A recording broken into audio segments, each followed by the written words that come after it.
Those who stick around, there's actually going to be a reception right next door with liquor. The last panel, I didn't introduce the chairman because Bill Kristol is a person who needs no introduction, so we just didn't give him one. Charles Kesler barely needs an introduction. He's a long-time professor at Claremont-McKenna College, one of the a godfather of conservative thought, and a person of remarkable elegance. So I will turn it over to Charles.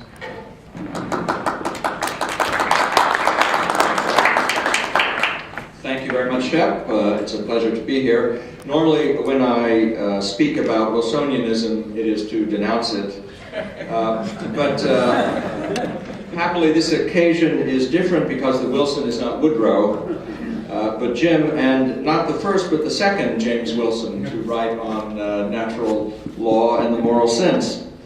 By his own admission, our Jim Wilson came relatively late in his scholarly career to the explicit study of character and culture.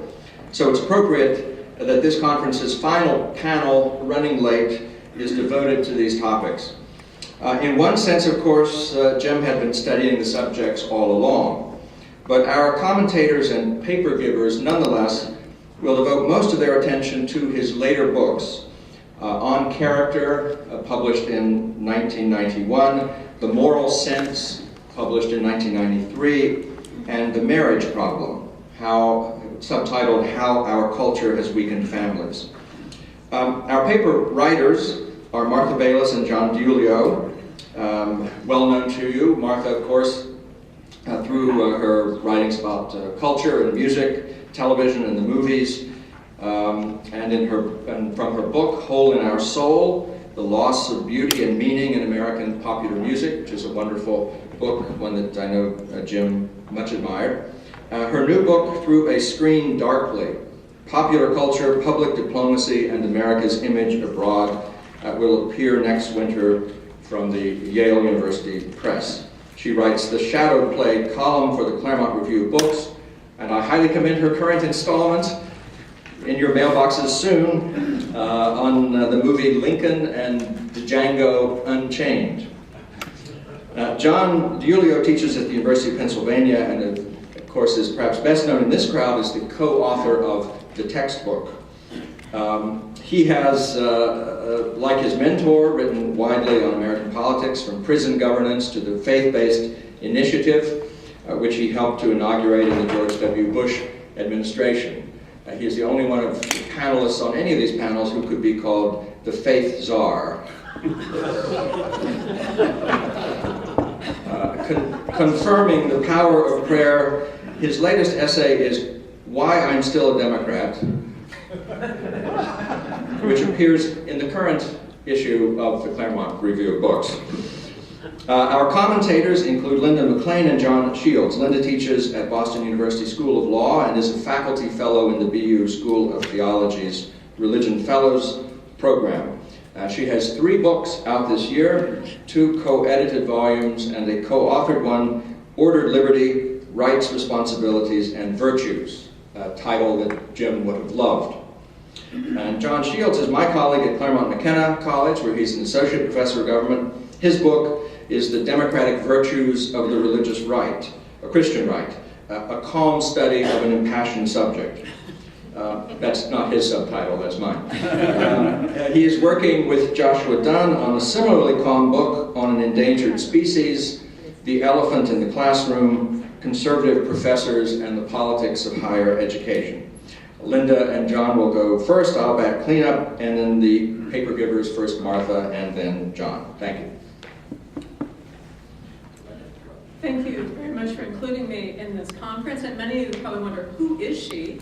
I was never a student of Professor Wilson. I'm not a political scientist, although as a law professor, I frequently have occasion to have to look to political science and to look to social science more generally, and I always teach my students, look for literature reviews. That's the good way into the literature. So anyway, what I thought I would talk about, in keeping with the themes of this panel, is Professor Wilson's work on marriage and the family and civil society, because it's work that I engage with in my own work on these topics. And in my first book on the place of families, I was really looking at the intuition that there's an important relationship between the state of family and the state of the nation.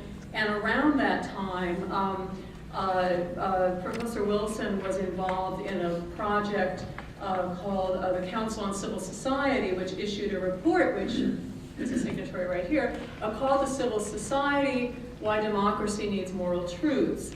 And one of the interesting features of this report, which it was the Institute for American Values was a sponsor of this, and one of the interesting features about this report is the focus on seedbeds of virtue. And the first and most basic seedbed in this report is the family. And of course, I was immersed in this literature about why families matter, why we care about families, why families are important, and so I was very immersed in this literature. And I also read his book, The Moral Sense, and The Marriage Problem, and so this kind of informed my own work. And I've generally been a sympathetic critic of the civil society movement. And Professor Wilson was also involved with the marriage movement, which issued a statement of principles in around the same time period, 1999 or 2000. And the marriage movement was concerned about the state of marriage in America and wanted to renew a marriage culture. And the specific things they worried about at that time were divorce, cohabitation, and non-marital births. Okay, so those are the big three that worried them. Okay, So basically what I thought I might do in the brief time I have, and if people are interested, I'll be happy to elaborate in the Q&A, to say a little bit about what Professor Wilson thought the marriage problem was, where he and I differ a bit, particularly on his view about gender equality, and then talk a little bit about how his work is currently being used in the ongoing debate over same-sex marriage. I know I won't get through all of that, so I'll have to stop, and if people are interested, please ask me. Okay, so even though his book is called The Marriage Problem, which was about how marriage is weakening in our society, the bigger project he really was trying to tackle was, why does marriage matter? What problem does marriage solve? And this has become a central theme in the current debates over same-sex marriage. Because the argument about why same-sex couples should not be allowed to marry depends on a view that marriage's basic purposes cannot be achieved with same-sex couples. And so what is that basic purpose? Well, in an amicus brief that was filed in the Prop 8 and DOMA case by Robbie George, Ryan Anderson, and Shep they say, as the eminent social scientist James Q. Wilson wrote, quote, marriage is a socially arranged solution for the problem of getting people to stay together and care for children, that the mere desire for children and the sex that makes children possible does not solve, close quote. So putting that in a little fancier terminology, marriage is the way that society copes with the asymmetry that nature gives us. There is a basic asymmetry that women are more involved with the procreative process because of the 9 months of pregnancy. Men's investment is minimal, temporary, momentary. He may not even be there when the baby's born. And society needs a mechanism to yoke men to women and children. And when I went back and looked at the marriage problem, I was struck at how much it sounded like the dissent by Justice Cordy in Goodrich versus Department of Human Services, the same-sex marriage case in California. And I look back and lo and behold, Cordy cites Wilson among the many sources he cites about the purposes of marriage. But let me just read a sentence from Cordy. The institution of marriage has systematically provided for the regulation of heterosexual behavior, brought order to the resulting procreation, and ensured a stable family structure in which children will be reared, educated, and socialized. Although in contemporary society, heterosexual intercourse, procreation, and childcare are not necessarily conjoined, an orderly society requires some mechanism for coping with the fact that sexual intercourse commonly results in pregnancy and childbirth.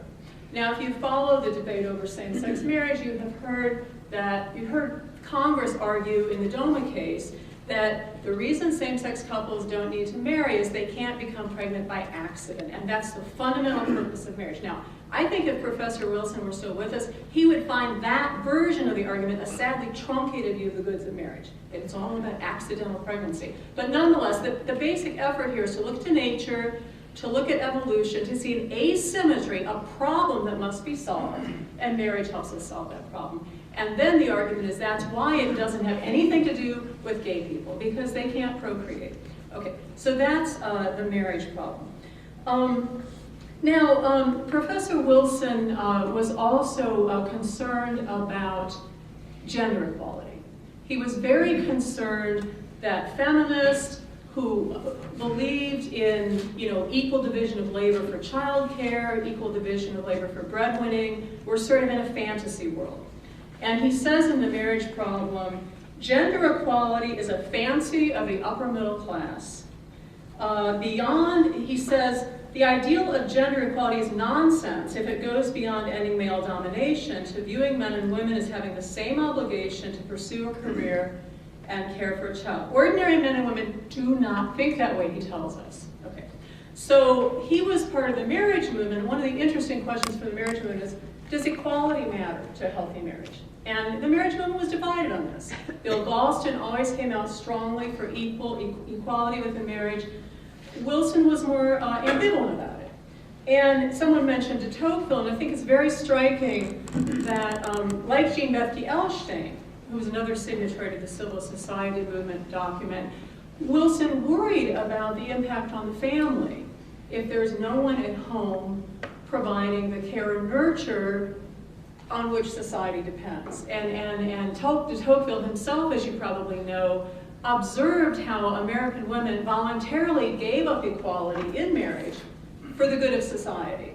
And American virtue depended on the sacrifice of women, basically, that they were the origin of mores, and that American women, unlike European women who noisily clamored for equality in the streets, understood that a certain kind of asymmetry and different role of the sexes was necessary to undergird virtue in society. So the question I have asked in my work is it possible to have a model of civic virtue that doesn't rest on sex inequality?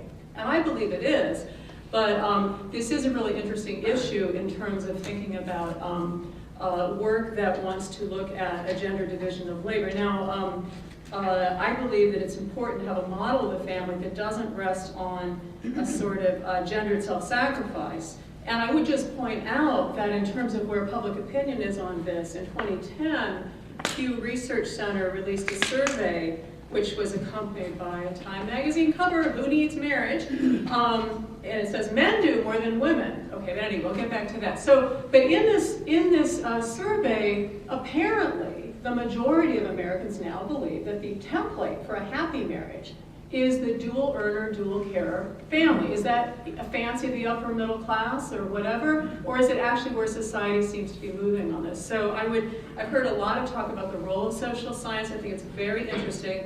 But I think that in terms of gender equality, I would dispute Professor Wilson that it's just a fancy of the upper middle class. It seems to be that there is a sort of quest for egalitarian values. Part of the problem, though, is our social structure, our institutional arrangement make it difficult for people to live up to those values. So in terms of the sex equality issue, this also comes back to the debate about marriage, because if you believe that a healthy family depends on a duality of the sexes and gender complementarity, then you think same-sex marriage can't achieve the goods that we think the family can achieve. Now, interestingly, as some of you know, the so-called conservative brief in favor of same-sex marriage, the Melnick brief, says gender is irrelevant to child outcomes. Gender is irrelevant. Quality of parenting is what matters. This is the so-called conservative brief in support of same-sex marriage.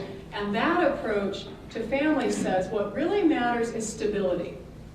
Same-sex marriage is compatible with conservative values, right? And we should support it. Whereas you have people like Robbie George and others saying, no, dual gender complementarity, that's what family's about. So I would be curious what Professor Wilson might say about this emerging division, even among conservatives.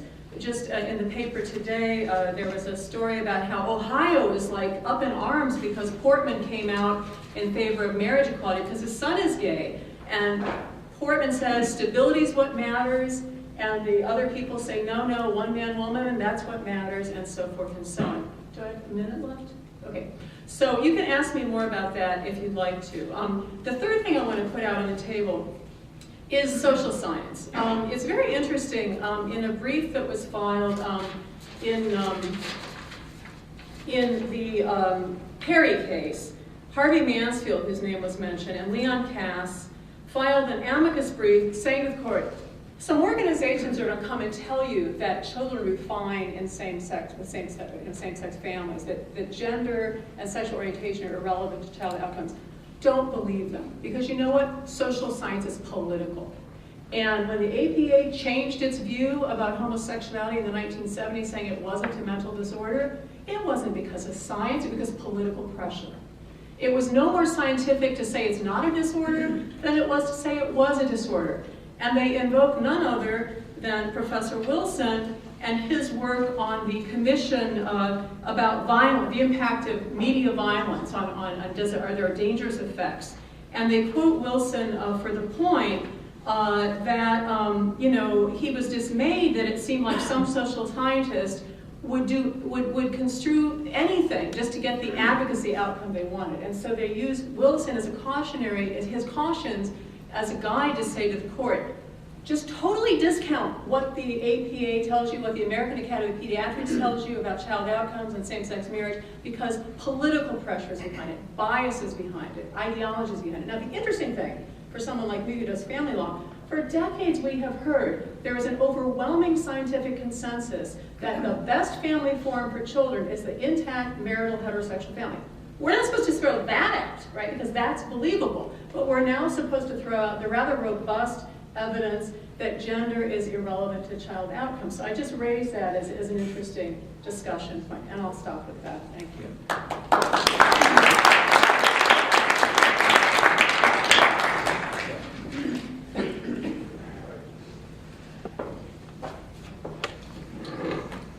Well, it's an honor to be here. I'm going to comment on John DiIulio's essay, which is my task this afternoon. I think John's essay is both a great tribute to his mentor, but also a pretty careful reflection on what turned out to be Jim's greatest and deepest interest, which was his interest in character and sort of the wellsprings of civic virtue.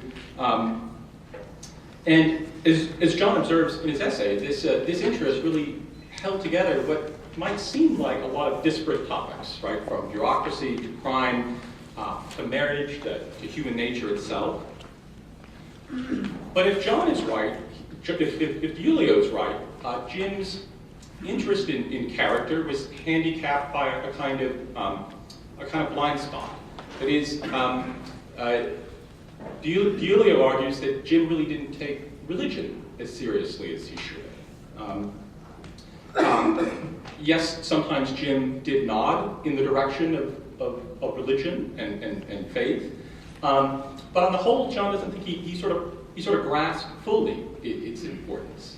So, for example, Jim didn't make religion the central object of his study. He would sometimes lecture on it, he would sometimes comment on it, and he was also too inclined, in John's view, to dismiss those studies that really emphasized the importance of religion, such as those studies which showed a connection between religiosity and crime reduction. As John puts it in his essay, Jim never really did get religion on crime.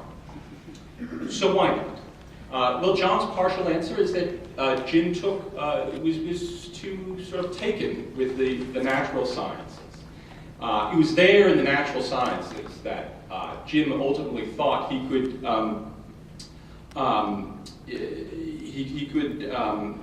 learn how to educate and direct our moral sense.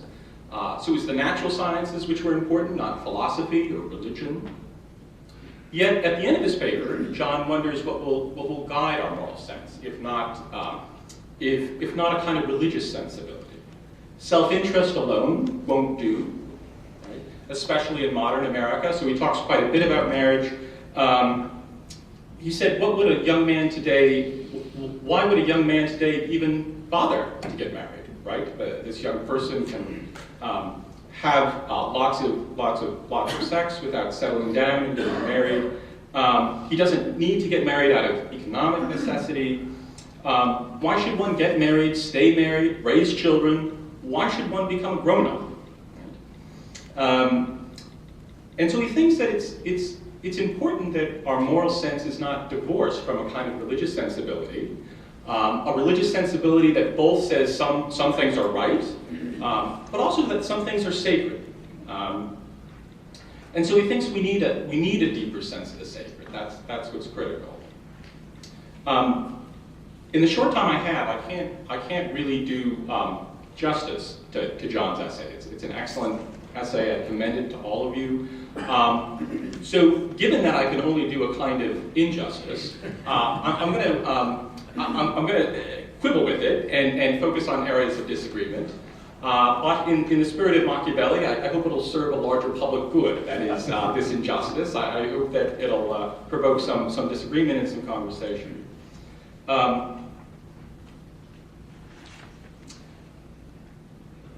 Well, I think that insofar as this is true, I think Jim was probably right to doubt religion's powers, at least in the case of marriage, which is the one, which is what John is really interested in his essay.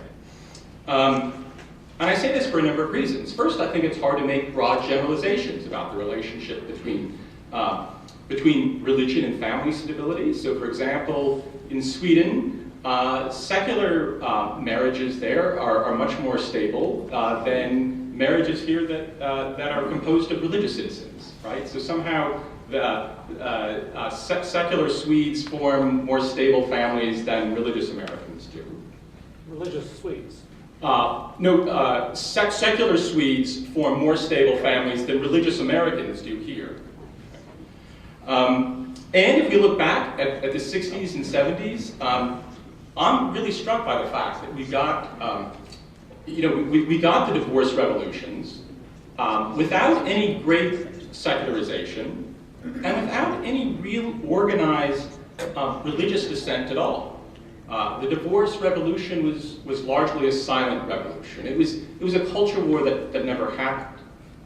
And this was true even though conservative churches were growing throughout this period. And even though the Bible's pretty damn explicit about divorce, I mean, you have to make some pretty creative, you have to engage in some fairly creative sort of theological maneuvers to parse it otherwise. Nor have efforts to create covenant marriage in places like Louisiana or Arkansas been very popular, even among those who are quite religious. And I think this is because most evangelical Protestants now think of marriage in much the same way that they think about their own churches.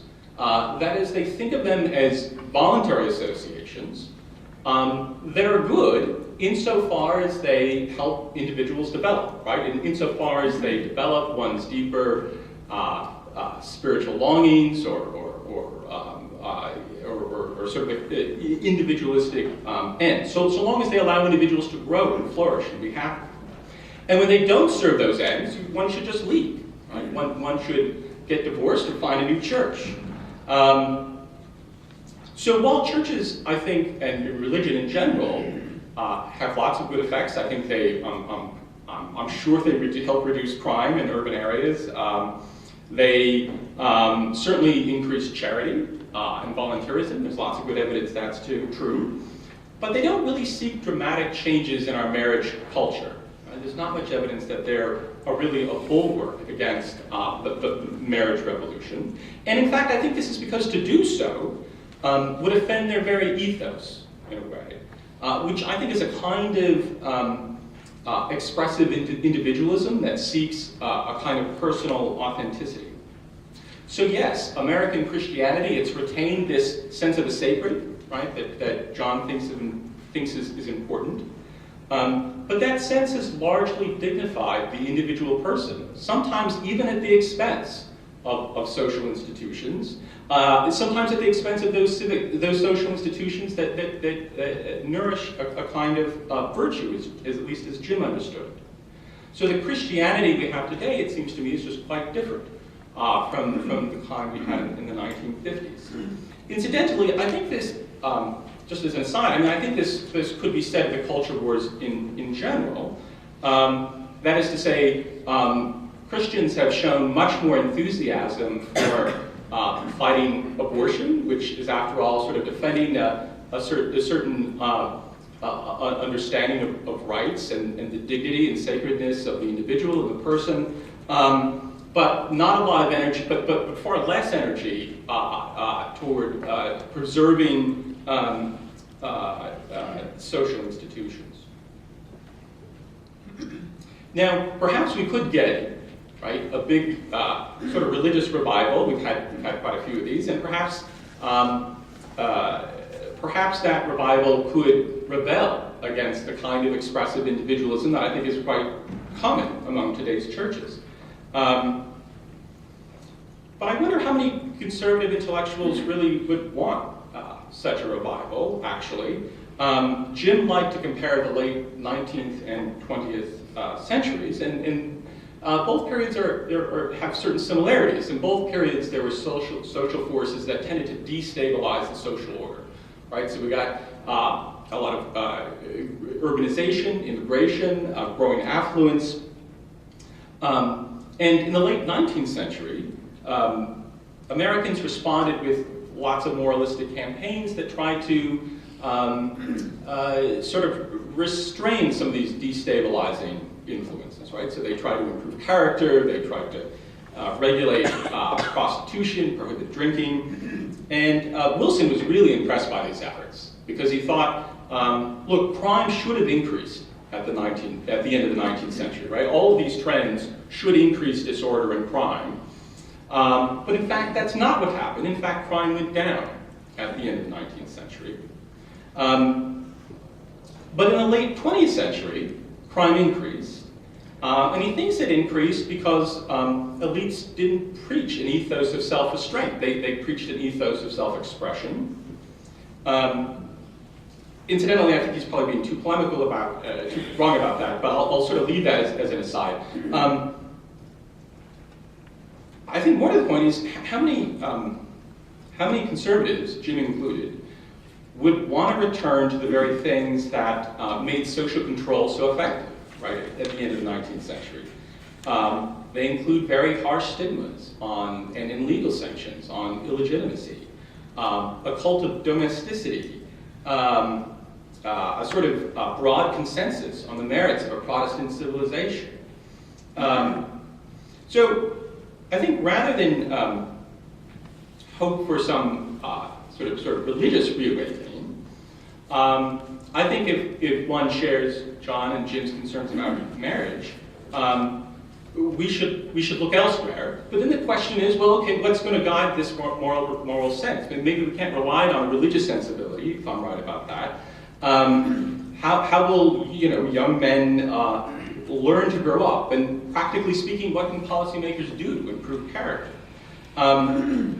I don't know a good answer to that question, except to say that I think we'd have to work within the very individualistic culture that both shapes secular citizens as well as religious Americans. But as John argues, appealing to that individualism or that self-interest is more challenging today. We don't need to marry out of self-interest, out of sort of economic necessity. Single life has lots of attractions. And it actually seems to me that the decline in marriage in some ways mirrors the decline of parties, right? In some ways, in that both institutions have less to offer, particularly the poor, arguably. So there's sort of less basic kinds of interests or the sort of material needs, sort of holding those institutions together. But as we well know, or I think there's very strong social science that suggests this. Young people do have a self-interest in getting married, right? As lots of studies have shown, marriage does seem to make us happier. It tends to make us wealthier. It tends to help us live longer. And the health effects of marriage are especially strong for men, right? So men can expect to live on average about 10 years longer if they get married. Meanwhile, there seems to be some evidence that lots of divorces seem to have bad effects for children without really necessarily improving the happiness of adults. So maybe the problem is that actually young people just don't know these facts, right? When I have my students read these kinds of sociological studies, they're shocked. Right? It just seems amazing to them that marriage would have any good social benefits, right? Because they think of marriage in a certain way, right? They think of it as a kind of association that sort of but they don't think of it as something that changes human behavior, right? That guides it, directs it in ways that are good for individuals or the society as a whole. So maybe if the best way to go would be to the best way of addressing the marriage problem would be something like the anti-smoking campaign, right? Something that would make marriage a health issue rather than a moral one. It would preach an ethos of self-restraint, but also tie that very restraint to our individualism and our interest.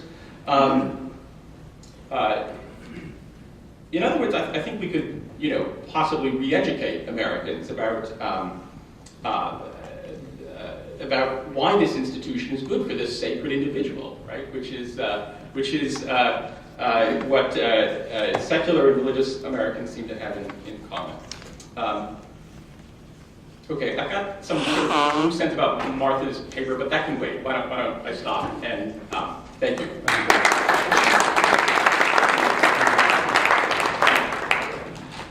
I won't wait to be summoned, I'll just go.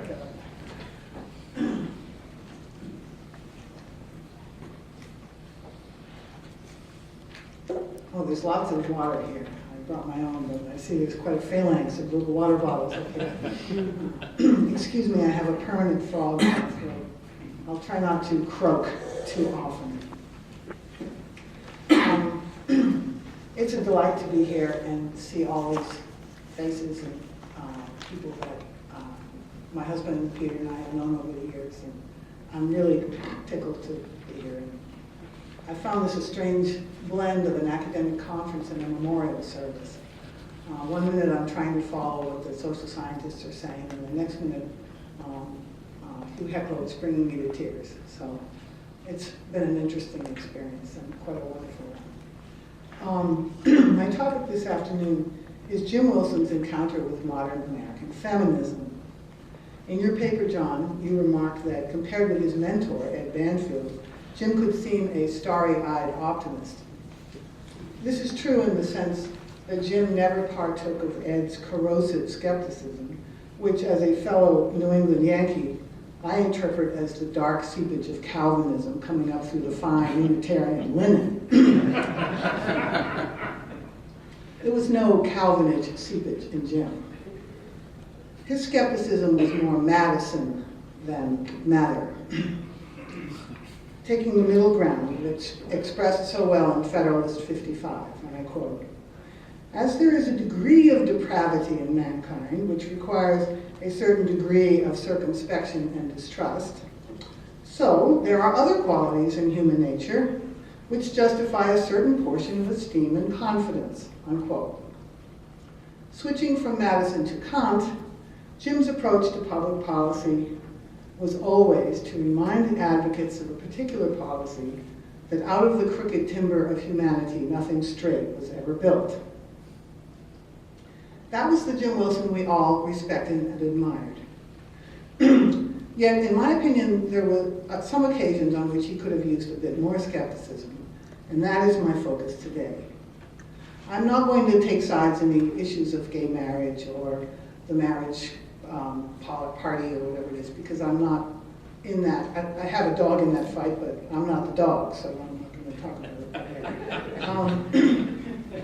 I'm just going to focus on his extraordinary books, The Moral Sense and The Marriage Problem, and submit to you that despite their many sound arguments, both of these books are, in a very particular way, too optimistic. More precisely, they both fail to reckon with the crooked timber of womanhood. Now, John Shields just said what will we do to get young men to grow up? I would add, it might help to get young women to grow up. The single male who doesn't want to get married has become a stock figure in this debate. But what's happening around the world, in urban areas around the world, is large and rapidly growing numbers of young single women who do not want to get married. And Kay Heinowitz and others have written about this. It's a subject that preoccupies me in things that I've done. But to get back to Jim, there are two reasons I think why he, I would put it this way, why he believes, or did believe in some ways, in the moral superiority of women.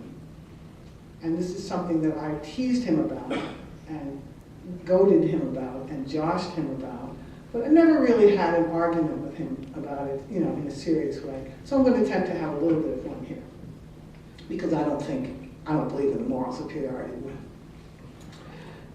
The first is personal reasons why Jim, I think, tacitly believes this. And that has to do with his own experience of marriage. The second is intellectual, having to do with his ingrained and very American bias toward the moral superiority of women. I call it a bias because he never stated it explicitly. On the contrary, he was frequently at pains to assert the moral equality of the sexes. For example, in the marriage problem, and, well, I don't have my quotes in this part, but both in the marriage problem and in the moral sense, he explicitly states that in a number of terms. But underlying those assertions, I find a cast of mind and a drift in argument and evidence that suggests that womanhood is, or perhaps could be, humanity's saving grace. Jim never apologized for basing some of his arguments in common sense, and that is a phrase we've heard often these days. But Jim's common sense, like everyone else's, is grounded in experience. For example, in the marriage problem, he pauses in a discussion of working mothers to offer this strikingly personal observation, and I quote, "When I was teaching at various universities and introduced my wife to colleagues, many would immediately ask her, 'What do you do?'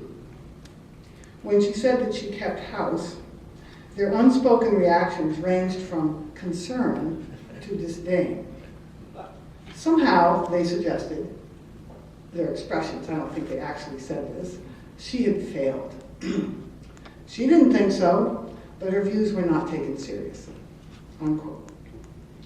Well, maybe Roberta should have taken the cue from my sister's husband, a blue-collar native of Oklahoma, who, upon first visiting our proper Boston family, were asked by some of my parents' friends, "So, Jerry, what do you do?" Well, he fixed them with his scariest hippie redneck stare and said, "Whatever I damn please." Roberta always did whatever she damned pleased. And what she damn pleased was damn good. To say Roberta kept house was like saying that Isabella Stewart Gardner kept pictures. The Wilson's house in Malibu was one of the loveliest places on this earth. It was small compared to some houses in Malibu. It was unpretentious, but it was perfectly proportioned.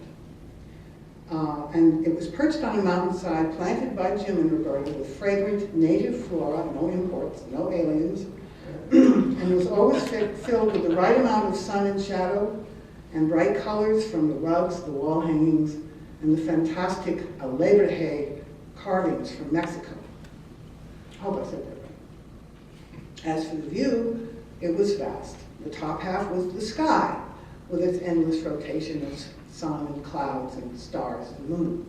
The bottom half was the Pacific Ocean, with its infinite flux of blues and greens and magentas and violets. I never entered that house without feeling as though somebody had slipped me a powerful intoxicant. And this was before Jim opened wine. My point is that Roberta is not a professor or a professional, but that any concern or disdain directed at her for that reason would be badly misplaced. In addition to raising 2 children, Annie and Matthew, who did not hesitate to start families of their own, she's a gifted designer, a gracious hostess, a gourmet cook, and a naturalist with an artist's eye. My only real complaint is that she's also a ruthless killer at the poker table. So I presume to suggest, and it is a presumption, that the love and companionship of someone like Roberta made it difficult for Jim to understand why anyone would want to criticize marriage and the family. Which brings me to the intellectual reason for Jim's bias in favor of women's moral superiority. Again, he never argued explicitly in favor of this notion. And here's my quote from the moral sense, that neither sex is more or less moral than the other, but they do seem to differ. And also in the marriage problem. But I don't find these statements borne out by his exploration of sexual difference as it exists in nature prior to any social construction of gender, or his attempt to explore that question, I'll say. And what I find are 2 different things. Two things that are, I would say, neglected in Jim's exploration here. And I bring them up because this is a panel on culture, and these are both sort of cultural topics. The first is the whole post-Enlightenment debate over women's participation in public life. Now, one party to that debate in America was the 19th century reformer Lucretia Mott, who believed that, quote, the mind has no sex. And she did not believe that women's moral feelings were more elevated than men's, unquote. Lucretia Mott was joined in this side by Margaret Fuller, who argued that masculine and feminine traits exist along a continuum, with most individuals exhibiting some combination of both. On the other side, however, was the suffragist, Elizabeth Stady Canton. Katie Stanton. Time for a drink. Elizabeth Cady Stanton, sorry. Who wrote in 1868 that, quote, if the feminine element had asserted itself from the beginning of history, then the masculine element, with its governments of force and religions of damnation, would have been modified long ago. Mercy would have tempered justice, and love banished superstition, unquote. Now, the historian Christopher Latch has suggested that Stanton's reasoning here was more pragmatic than principled, because in that same statement, Stanton recalled that 20 years earlier, the strongest arguments for women's enfranchisement had been based on similarities between the sexes. In 1868, by contrast, Stanton felt, quote, the stronger arguments could be drawn now from a difference in sex, as well, in mind as well as in body. And she concluded, quote, if a difference in sex involves superiority, then we claim it for women, unquote. Needless to say, this was helpful in getting the vote. This claim comes out of the Victorian ideal of the home as a blessed sphere presided over by the kindler, gentler, purer sex. The irony, of course, is that this claim, as the historians know, justified the emergence of women from that private sphere into the public sphere. Every major reform movement of the 19th century, temperance, public education, abolition, female suffrage, settlement houses, was driven, if not led, by middle-class women persuaded of their special moral capacities. These movements really took off after Tocqueville visited. So I wonder what he would have said about them. Jim mentions the Victorian cult of domesticity, and he also mentions the many women's associations formed during this period. But he doesn't connect the two, much less reflect on how they both made pragmatic use of the notion that women are morally superior to men. If he had, then perhaps he would have had more distance on this notion when running across it in his own research. Let me state the point bluntly. The fact that Victorian women were a civilizing, moderating force has a lot more to do with their being Victorian than with their being women. How do I know this? By looking around. Can it really be said that women are still the kinder, gentler, purer sex? According to the ancient Chinese, women hold up half the sky. But when the sky falls, are men the only ones to blame? If the American family is collapsing, especially among the poor and working class, are men really the sole culprits? My final point, now I'm going to change to one more cultural point, and then I'll finish, is that Jim also misconstrued the treatment of sex difference in literature, drama, and folk culture through the ages. He does this in The Marriage Problem, when, while discussing the evidence for Darwin's concept of sex selection, he states that it can be found, some of it can be found, in the, quote, thousands of years of songs, plays, and stories that give expression to the continuing differences between the sexes, unquote. All these songs and stories, he writes, portray women who want commitment coping with men who want action, unquote. This is a stunning statement because it's stunningly not true. In all human cultures, a favorite topic of singers and storytellers is the utter faithlessness of sweethearts, fiancés, and wives. In Western literature from late medieval times through the 18th century, the more attractive a young lady, the more likely she is to cheat on her husband, who may be rich and powerful, but cannot compete with her train of young lovers. As one English Restoration comedy puts it, a wife that has wit will outwit her husband, and she that has not wit will be outwitted by others beside her husband. And so, it is an equal way, which makes the husband a cuckold first and foremost. As for women who are not ladies with rich husbands, the treatment they receive in folk culture is even harsher. According to literary scholar Jean Hagstrom, the brawling Amazonian shrewish wife of popular art and humor was as much an enemy to domestic comity as the tyrannical husband, unquote. Now you may recognize these characters from our own popular culture, which I think speaks with a voice at least as loud, or perhaps louder than that, of opinion surveys. And that popular culture encourages young women, especially young women, to be as cynical as possible about marriage and family on the ground that all men are faithless and worthless. And the only remedy offered is for women to, quote, empower themselves by imitating all the standard male vices. Where does the cynicism pervading the popular culture come from? Not directly from feminism. No serious feminist I know is taking her daughter to see Spring Breakers. Obviously not a crowd that's not. but indirectly, and by a course of logic that you may be too tired to follow and I may be too tired to explain, I do think that it sort of comes indirectly from a certain strand within modern feminism, which is the strand that calls for perfect gender equality, perfect 50-50 division of life and labor and effort in all areas of life. That is not by itself something that creates cynicism.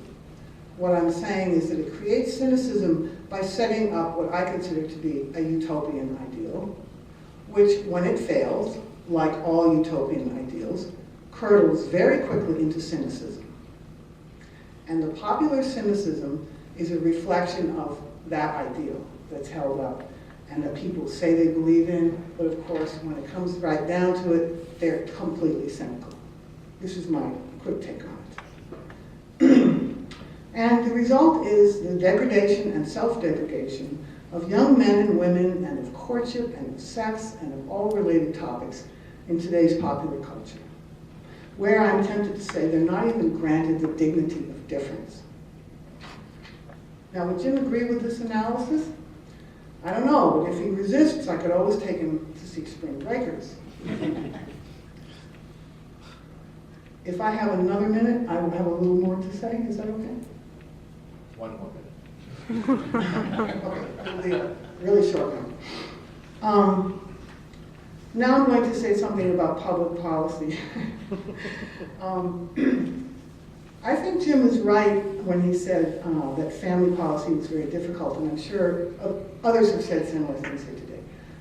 It's very intractable, because somewhere in one of these books, I don't have the quote in front of me, he says only individuals can really make families work. Only individual agency can make families work.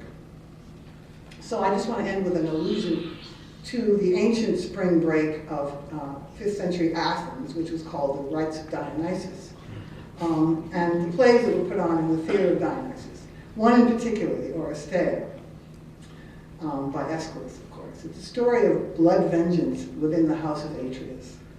The killing of Iphigenia, the killing of Clytemnestra, the killing of Agamemnon by Clytemnestra when he comes back from the Trojan War, the killing of Clytemnestra by her son Orestes, and this endless cycle of blood vengeance that seems to be going on and on.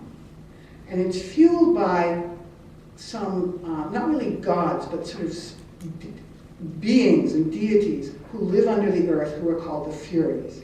And they are female. And they're female, and they have to do with blood and fertility and family. And they come out of the earth to pursue Orestes because he has killed his mother.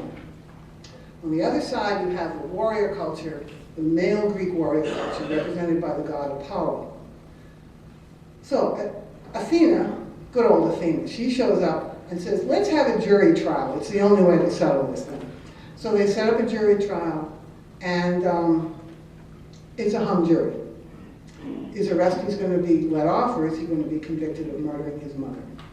Apollo's over here screaming and yelling and saying, denouncing the Furies, these filthy, harridan women, and the Furies over here denouncing Apollo. It's a real battle of the sexes in the most primeval sense. So Athena does two things. First thing she does is she settles the hung jury in favor of Orestes. Second thing she does is she invites the Furies to come and live in a cavern near the city of Athens and become sacred deities to the city of Athens. So the whole play is about reconciling the female and the male warring cultures. And it's also, in a rather striking way, an attempt, a very ancient and striking invitation of the female to join the city and to become part of the polity. And I just want to quote a very short verse from the play. This is the translation by Ted Hughes. She's been going after the Furies for quite a while. Finally they relent. And they say, all right, we'll take your deal. She says, I rejoice to hear your changed voices, your terrifying voices becoming kindly.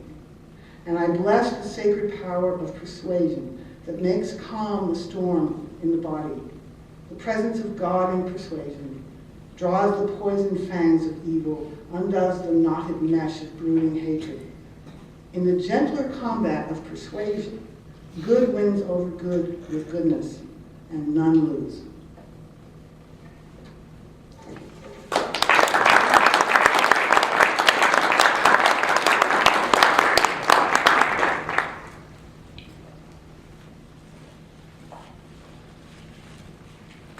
Thank you so much for having me here. It's an honor to be here. It's especially an honor to be here with Roberta and with Annie and Bob and Matthew. John, other than you, the only person here who I think actually read the 14,000-word tome is Roberta. And I don't do anything unless somebody named Wilson reads it first. So there it is. The title of the paper is Moral Sense and Religious Sensibility, and the subtitle is James Q. Wilson's Quest to Understand Human Character and Civic Virtue. For 32 years, Jim was my revered mentor and beloved friend, and as Roberta knows, we communicated lots and pretty constantly on matters both personal and professional. And I guess a good way to introduce this paper and to summarize it for you is to repeat one of the stories that Jim loved to hear me repeat. And some of you have heard this, so my apologies. But the story is this. In 1983, I was back home for the holidays in my working class South Philly neighborhood, And one of my old Italian-American pals asked me to explain what I was doing up at Harvard. "You still going to school? You're still in school? What are you doing?" So I wanted to defend my dilettantism, so I said, well, right now I'm a research assistant for this famous professor, James Q. Wilson. And Wilson wrote this book called Thinking About Crime. And now he's revising this book, Thinking About Crime, and I'm helping him sort of fact-checking for him. And my friend says, "Johnny, that's the problem. You go to Harvard, you get with this guy Wilson, and he's thinking about crime. Why doesn't he just do it?" Well, good question. Excellent question. Why didn't he just do it? And indeed, why does anyone behave as a law-abiding citizen, or beyond that, behave as a kind and loving soul? Why, for example, does anyone, and I won't get into dogs without tails versus, I'm going to stay away from that, men.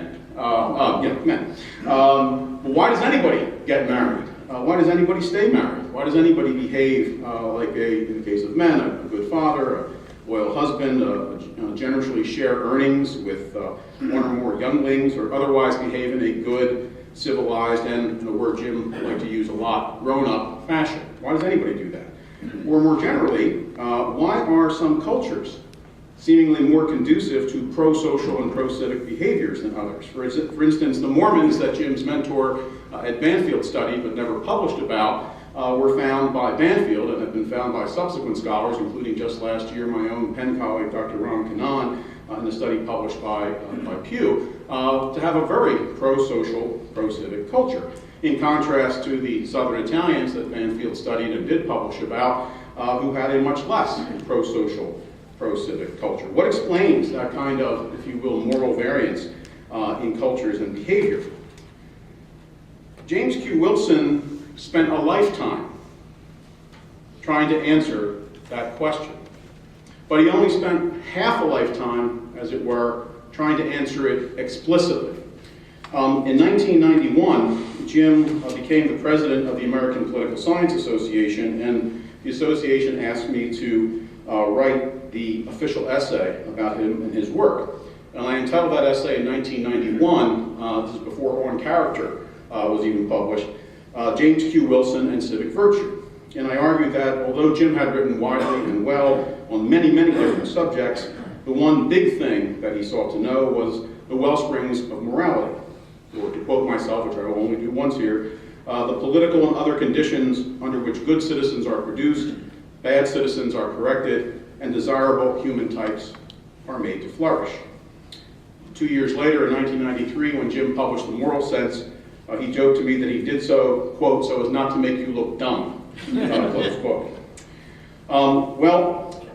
I would tell you that I believe that Jim's embrace of this identity, if you will, if you go back and look at the 50 years that separated Negro politics in 1960 from American politics then and now, Jim's quest to understand human character and civic virtue sometimes focused more on bad behavior to criminal behavior, sometimes focused more on good to godly behavior. But it was only really in the early 1990s that Jim became comfortable, I think tolerably comfortable, with thinking about his own research interests explicitly in these terms, thinking about himself as somebody who was actually in the business of thinking about culture and morality and so on. It was one thing to study local cops, it's another thing to study bureaucrats, it's another thing to be a top textbook mechanic, but the notion that anyone would think of him as some kind of a big think, big-time public intellectual who was moralizing or a moral theorist or something, that did not fit with Jim's intellectual but average guy self-image. And so he avoided it, as it were, as long as he could, but eventually he came clean. And what I suggest in the paper, which is really an attempt to provide sort of an intellectual history leading up to the moral sense and then after the moral sense, what I suggest is that Jim essentially, along the way, tried 4 different paths to understanding human character and civic virtue. First, there was that mid-20th century middle-class Irish Catholic California boy's common sense. Second, there was that University of Chicago-trained scholars' social science research. Third, there was that voracious and careful but not expert readers' not a natural science expert readers' revelations from natural science research. And last but not least, there was a Bonnie James Wilson's embrace of Scotch Enlightenment philosophy. How Jim answered particular questions about human character and civic virtue, and which strands of knowledge, common sense, social science, natural science, or Scotch Enlightenment philosophy, which figured most prominently in his answers, changed over time. But of this much, Jim was absolutely certain. There is in human nature elements of a natural moral sense. As Jim conceived it, the moral sense is the uniquely human physical property shared by we organic big-brained beings, evolved through natural selection, that makes us all peoples, all places, fit and inclined, unless that is we are rendered unfit and disinclined by perverse habituation, or made callous, craven, or criminal by life within a decadent culture or subculture, or forced by floods or famines or other survival-threatening fixes to survive by being selfish or even feral. It's what leads us to become faithful spouses, responsible parents, good neighbors, community spirit volunteers, and civic-minded citizens. Even criminals, Jim quipped, believe in morality, at least as they get older. So whereas Jim's moral prose in the final paragraph of Thinking About Crime, both in 73 and 83, reminds us that, quote, wicked people exist, his moral poetry in the final paragraph of The Moral Sense in 1993 reminds us that we are not wired to be wicked, having it within ourselves to be and to bring others to be good. To quote that beautiful poetry, mankind's moral sense is not a strong beacon light radiating outward to illuminate in sharp outline all that it touches. It is rather a small candle, casting vague and multiple shadows, flickering and sputtering in the strong winds of power and passion, greed and ideology. But brought close to the heart and cupped in one's hands, it dispels the darkness and warms the soul. Well, based not only on rereading just about everything that Jim wrote, but also on combing through notes and emails and book inscriptions and recollections from 1980 to 2012, my 32-year tutorial that ended too soon. What I offer in the paper, or attempt to offer at least, is an account of the intellectual history, as I said, leading to and from the moral sense. Specifically, how Jim treated religion, or didn't, how he both borrowed from and differed from his own main mentor at Mansfield, and how he harnessed the hard sciences to his quest to understand human character and civic virtue, gaining some real, if limited, empirical insights in the bargain, but also giving up some normative ground in the bargain, and in the end, unsure of whether, for all that, he had arrived at a more, one of Jim's favorite phrases, many of you here will know, intellectual life is about producing ideas that are general, meaningful, and true. For all that, do we have an understanding of human character and civic virtue, ideas about these subjects that were more general, meaningful, and true than the ones that he had had when he wore a much younger man's clothes? He was not, in the end, entirely sure. To summarize a few of the main points and perspectives from the paper, believe me, I will try to be brief, at least relative to the denominator of the size of the paper. First, Jim was decidedly pro-religion, I'm going to call it that, or faith-friendly. He explicitly identified the relationship between religion and crime as the single most important but understudied topic in criminology. He did so in Crime and Human Nature, he did so in many other speeches, and so on. In the 2000s, he touted evidence that religion reduces deviance, and he agreed with what I had termed in one paper the unbroken stained glass windows thesis, which was the myriad ways in which various faith factors mattered in the lives, especially in urban neighborhoods, and made a positive difference in preventing crime and delinquency. He agreed with that. But as the paper brings out in various ways, throughout his career, Jim was indeed more skeptical than not regarding religion's anti-crime properties, and on the flip side, equally skeptical regarding whether, netting all its effects on human behavior and on societies and cultures, it begot pro-social and pro-civic cultures. Second, a good deal has been said, not least by Jim himself, about his intellectual debts with Professor Mansfield. I certainly commend to you that wonderful essay that Jim wrote on Professor Mansfield back after Professor Mansfield passed. But Jim, if you go back and look, Jim borrowed his concept of character pretty much directly from Mansfield. There they were as one. For both Jim and for Mansfield, future-oriented beliefs plus other regarding behavior equaled good character. And also, like Mansfield, Jim professed that social science had only so much to teach us, only so much to tell us, and that in the head-on conflict between what most social scientists say and what most good people of average common sense had to say, either flip a coin or heed the people. But contra Mansfield, Jim also believed that modern statistical latent social science, if only it was done with ever more sophisticated methods and with ever fewer ideological or other biases, could indeed help to light a path to non-obvious truths about what makes people good, what makes citizens virtuous, and what makes societies successful. And contra Mansfield as well, Jim thought that social science theory development was central to understanding human character and civic virtue.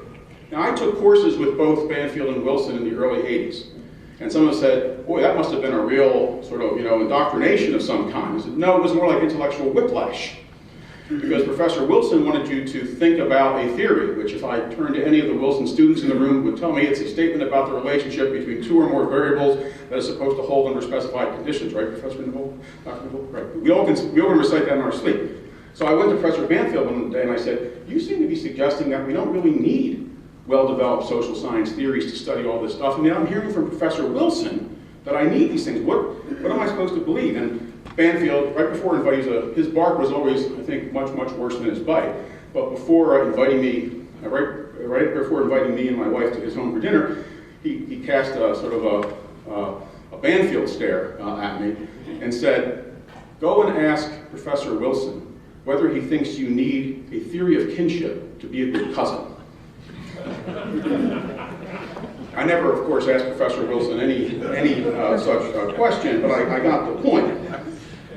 Moving beyond both Mansfield and social science, as Jim began to delve ever more deeply into natural science scholarship and understand that really from 1985 all the way through 2010, I won't say the bulk of Jim's reading, because Jim read everything in every discipline, every subject matter, but Jim's primary preoccupation intellectually was to learn as much as he could about the biological sciences, what chemistry was telling us about human behavior, and so on. Having invested all that, he came to discern that the super specialized hard sciences disciplines were really, in the end, no intellectual promised lands. In particular, especially over the last 5 or 6 years of his life, he began to talk about how key concepts and findings in these disciplines turned out in many cases to be as squishy or subject to multiple and competing interpretations as key concepts and findings were in the social sciences. Moreover, I think while Jim felt fairly certain that everything from criminal propensities to political proclivities could be explained and predicted, at least in part, by biological traits or genetic profiles, in the end, he really did not think that we were even anywhere close to knowing just how much good character could be credited to good chemistry or the like. And you need to understand that exactly midway between Crime and Human Nature in 1985 and The Moral Sense in 1993 was indeed Bureaucracy in 1989. And as I recount in the paper, and I think as is otherwise relatively little known or appreciated, Bureaucracy was not just about bureaucracy for Jim.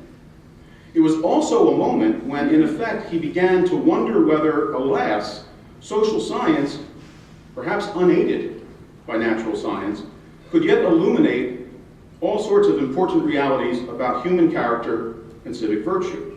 Not least of all, in the particular case of bureaucracy, why some bureaucrats shirk, subvert, and steal, while others, in fact, the vast majority, most of the time, are more inclined to go above and beyond the call of duty, are more inclined, in fact, to do a responsible, decent, and public-spirited job.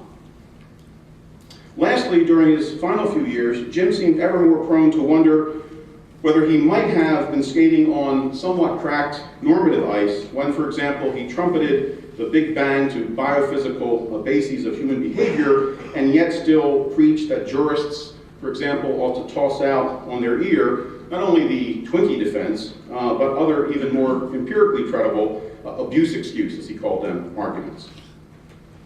In the moral sense, Jim reflected on what he called the predicament of modern man. Quote, God is dead or silent, reason suspect or defective, nature meaningless or hostile. As a result, man is adrift on an uncharted sea, left to find his moral bearings with no compass and no pole, no star, and so able to do little more than utter personal preferences, bow to historical necessity, or accept social conventions. In On Character, 2 years earlier, Jim recognized the, quote, individualism that unleashed the material accomplishments of capitalism was insensitive to the moral preconditions of capitalism. The passage continued, and I quote, "It is a matter for another day to discuss whether the seeds of their own decay were contained in the naturalistic moralities of Hume and Smith, whether that is championing reason and science against revelation and prescription inevitably meant freeing an individual to pursue his own self-expression to the point of self-indulgence. It was indeed a question for another day, and it indeed is a question for our day. In the marriage problem, which I used as an example at the end, because Jim published that in 2002, Jim tries making a concluding moral case for being a grown-up and getting and staying married. And when he does so, he retreats momentarily, but I think interestingly and revealingly, he retreats to reveal religion. Quote, "The religious backbone of the cultural change movement has largely disappeared among elites. An openly religious movement to alter human character is called by the media right-wing Christian fundamentalism, but research has suggested that religious orientation is in fact a powerful force for helping people despite adverse economic circumstances." Now, the research he cites there really had nothing to do with marriage. It actually had to do with crime, and it had to do with studies that he would later go on to sort of doubt. But there it is. In conclusion, Jim's quest to understand, 50-year quest to understand human character and civic virtue was also very much a quest to promote good character and defend civic virtue as he saw them.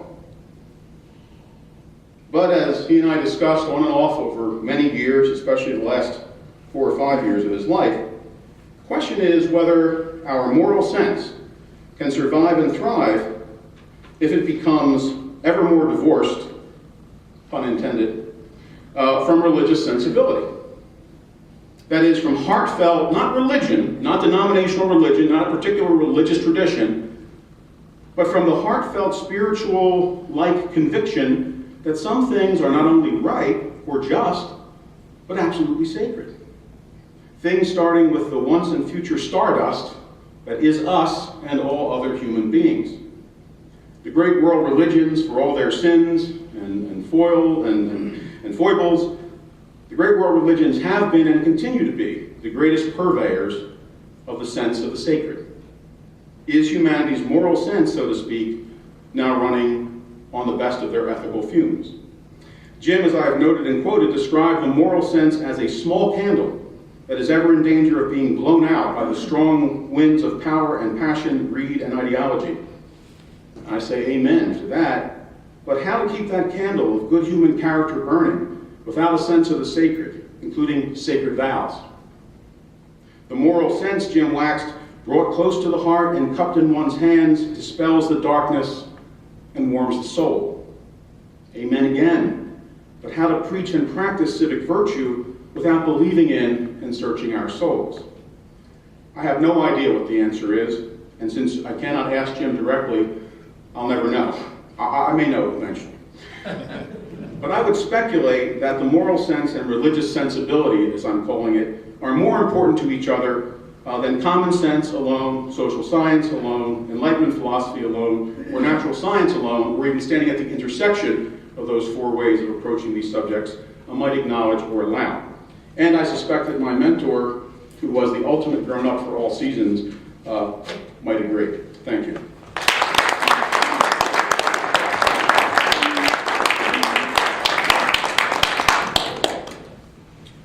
Thank you very much. We're running very late, and we had two excellent papers, so I think I shall forego my remarks in the spirit of solidarity, not justice. And instead, we should open the floor for some questions, since we've had a lot of interesting things said here, and we have about 10 minutes or less before we enjoy some libations in the next room. So, yes. Hi, I had a question. I'm a little chary about asking because it may be obvious, but I was happy to hear the Scottish Enlightenment finally come up. In thinking about Professor Wilson and his work and his thinking, it's been presented as somewhat of a contradiction that he had a deep interest in empirical fact and yet a deep skepticism in generalizable theories and a reliance and interest in experience. We were talking a lot about the methodology, for example, of getting out into the world. And in thinking of how these things fit together, I keep thinking of Adam Smith and David Hume. And I think about Hume's teaching us about the limits of reason and rationality, how that should draw us to culture and history and psychology and understanding human institutions and conventions that our best teachers experience. And also that conventions and institutions are not accidents, but they are an historical expression of the moral sentiments. I'd just like to hear what you think of that in terms of maybe being a kind of touchstone for understanding his work. Well, Jim had the big three for Jim, at least on my recounting and recalling, were Aristotle, Smith, and Hume, chronologically in that order. Smith and Hume loom a lot larger. As Jim gets closer to natural sciences, Smith and Hume become a lot more important to him, and Hume ultimately becomes, he almost loses no opportunity to say how much he has caveats and qualifications, but really embraces Hume, a philosopher for whom I have the most enormous respect and admiration, right? So I think for Jim, it was, I'll put it this way, I don't think he experienced the slightest bit of cognitive dissonance or anything else in embracing Smith's concept of sympathy, Hume's ideas, Aristotle's habituation, common sense, social science, and what he was learning from biology and chemistry about how we are innately prepared to express this moral sense in the world. I don't know that the answer is directly, but that's the best I can do. So I wanted to say something about that too, because you mentioned the role of institutions, and one thing that struck me in your presentation about how these religious groups embrace expressive individualism is that for people in the civil society movement, including Professor Wilson, expressive individualism was part of the problem because it was a move away from a sense of being rooted and obligated and bound up with institutions. And part of the thing about marriage is a battle between two different models of what marriage is. And so on one hand, it's about commitment, it's about sacrifice, it's about permanence. On the other hand, it's about fulfillment and expressing myself, etc. And so that's part, when people talk about same-sex marriage, they kind of, you say no-fault divorce didn't trigger a fight then, but now people look back and say that was the beginning of the end. And if we have same-sex marriage, it's over, because marriage has totally become unmoored from, right, exactly. It's become about personal fulfillment, not about broader social purposes. But it's interesting that some people see the kind of the emergence of expressive individualism coming from the 60s. He took it way back to the 19th century, or even earlier, to the Enlightenment, basically. That was the origins of some of the problems. Is this working? Yes. I would just add about expressive individualism that if you're familiar with the religious history of the United States, you'd know that it came in very early into American Protestantism. They started out as Calvinists and very quickly became Arminians, which meant that instead of the soul being helpless to save itself, the soul was playing a very active role. And indeed, the soul had the power to summon God and save itself, and This was in the First Awakening, and it came back with redoubled force in the Second Great Awakening. And some of these religious ideas that we think of as being recent, like the idea of expressive individualism in religion, actually go very deep in American soil, and in fact define American Protestantism of certain the basic, the oldest strands of American Protestantism. I had another comment. I don't know if this is the best time to give it, but I've got the microphone, so I will. It has to do with the thing that I think it was, I can't remember which John said it. I scribbled it down here. One of these Johns said this. Okay, that didn't sound right.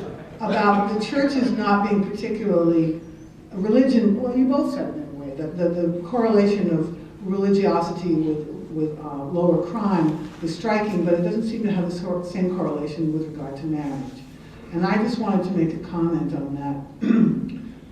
Part of the 19th century period of great reform and all that stuff it was also, as being well known, the time of a very strict sexual morality that has always been associated with the United States. My husband Peter got into a big argument with one of our German friends not too long ago who insisted that Americans were still puritanical. And, a lot of Europeans think we're puritanical. And I think in a sense we are puritanical in the sense that we're still trying to live it down. And there's no more negative stereotype in American culture than the prude, or as I have sometimes been cast, the church lady, who somehow is going tisk, tisk, tisk at the thought that somebody might be enjoying some sexual pleasure somewhere. And everybody in this room knows what a negative thing that is. And I really think that the churches partake of that too. Look at the agonies of the Catholic Church right now. The last thing religious people in America want to appear to be are sexual Puritans. And there's a long history to that. So I think that's probably related to a reluctance to enforce a conventional and traditional idea of marriage. Yes. Mostly about John's issues on Wilson's treatment of the role of religion. It seems to me that that academics and maybe others are prone to discuss whether religion is beneficial or whether it's necessary or useful in some way, and you can worry about this without thinking about whether religion is true. Right? So it strikes me, an atheist, as eminently reasonable that someone would have reservations about promoting religion as the solution to social problems without feeling, whether Jim was an atheist or not, without feeling that one can confidently and persuasively assert the truth of religion. Well, I don't think that Jim ever thought about it quite that way. If you're trying to explain variance in human behavior, you line up your independent variables and you define them, and religion can be your organic religious belief. It could be whether you have no belief, but you're in a religious program of some kind or sponsor. It could be ecological religion. It could be the fact that we're surrounded by it. There are more churches than gas stations in most cities and so forth. So you can look at all those different faith factors, and in the most dispassionate, run the regressions and let it rip way. What was interesting, and Jim and I discussed this a lot, in fact, I wrote an article in 2009 called More Religion, Less Crime, ? And by the way, the answer was, we really don't know. So I shared his skepticism about what the empirical bottom line and conclusion was.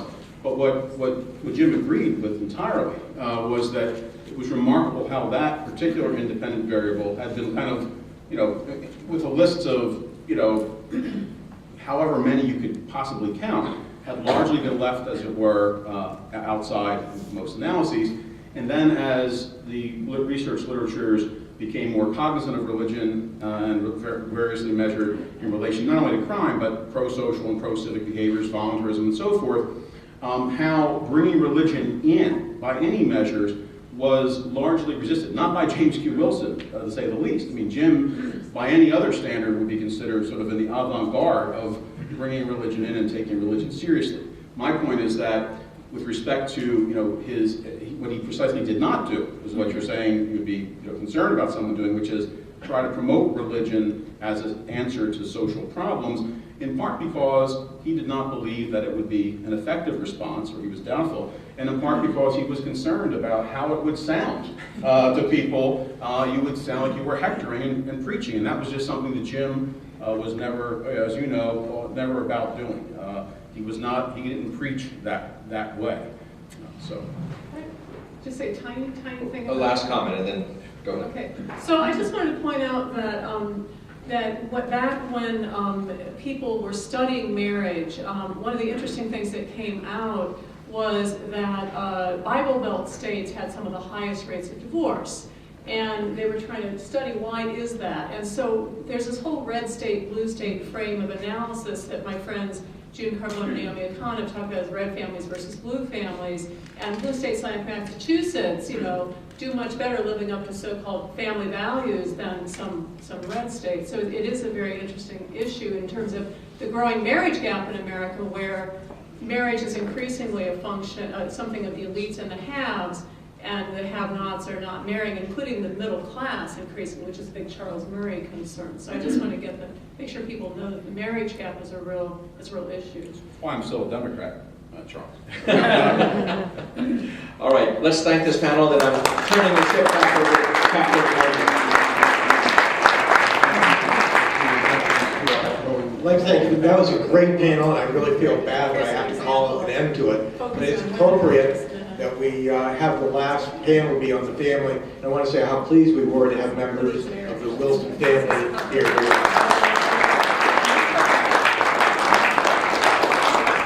A couple of brief announcements. One, repeat the plea. If there are anyone that has teaching materials from Jim's courses, we'll put them on the web. You can see John Barry about that, or see me. If there are people who want to have dinner together tonight, you should see Peter Scarrett. We are going. The bar will be open here until 6:30. I just want to say one final thing, which is that we started this program yesterday at Harvard, where Jim really started his academic career. We ended it here at Boston College, where he was a distinguished fellow in the Cloud Center for his last 2 years. And while I hate to see this conference come to an end, I can assure you that Jim's legacy lives on in the political science department at Boston College, and that will continue to be passed on to the students we have here. Thank you very much.